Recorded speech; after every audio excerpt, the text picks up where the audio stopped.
नांदगाव तालुक्यातील नांदूर हद्दीत राहणाऱ्या एका अल्पवयीन मुलीचा ओळखीचा फायदा घेत गेल्या 2 ते 3 वर्षांपासून पीडित मुलीवर लैंगिक अत्याचार केले व गर्भवती देखील केले। पीडित मुलीच्या चुलत्याच्या तक्रारीवरून पोलिसांनी युवकाविरुद्ध गंभीर गुन्हा दाखल केला आहे।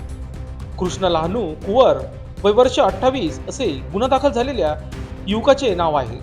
नांदूर येथे राहणाऱ्या एका अल्पवयीन मुलीला गेल्या 2 ते 3 वर्षांपासून अत्याचार करत पीडित मुलगी गर्भधारण झाली। ही बाब कृष्णा कुवर याच्या लक्षात आल्यानंतर त्याने पीडित मुलीच्या भावाला मदतीला घेऊन पीडित मुलीला गुजरात नवसारी येथे घेऊन ओळखीचे किशोर निकम व आरती पाटील यांना सांगून त्यांनी गर्भपात केला।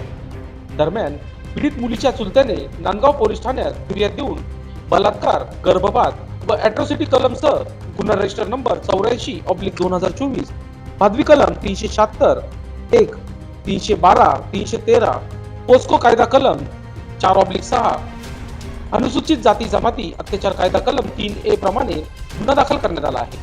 आरोपी कृष्णा लहानू कुवर याला न्यायालयात हजर केले असता त्याची नाशिक कारागृहात रवानगी करण्यात आली आहे। सदरची कारवाई मालेगाव अप्पर अधीक्षक अनिकेत भारती, मनमाड उपविभागीय अधिकारी बाजीराव महाजन यांच्या मार्गदर्शनाखाली नांदगाव पोलीस ठाण्याचे वरिष्ठ पोलीस निरीक्षक प्रीतम चौधरी, पोलीस उपनिरीक्षक संतोष बहारकर, मनोज वाघमारे हे पुढील तपास करीत आहेत। दरम्यान लोकशास्त्र न्यूजशी बोलताना पोलीस अधिकारी यांनी अधिक माहिती दिली। बघूया सविस्तर।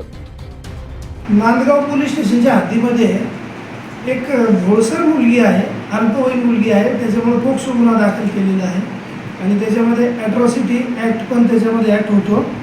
376, 312, 313 अशी कलमं आहेत। म्हणजे त्या मुलीला आरोपीकडून दिवस राहिली, गर्भवती राहिली आणि नंतर त्यांनी त्याचा गर्भपात केलेला आहे। या घटनेमध्ये आपण मुख्य आरोपी जो आहे कृष्णा म्हणून त्याला अटक केलेली आहे 8/3/24ला।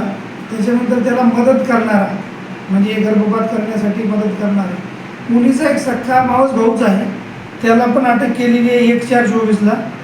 आणि 3 आणि 4 नंबरचा आरोपी आहे त्यांना पण 2/4/24ला अटक केलेली आहे।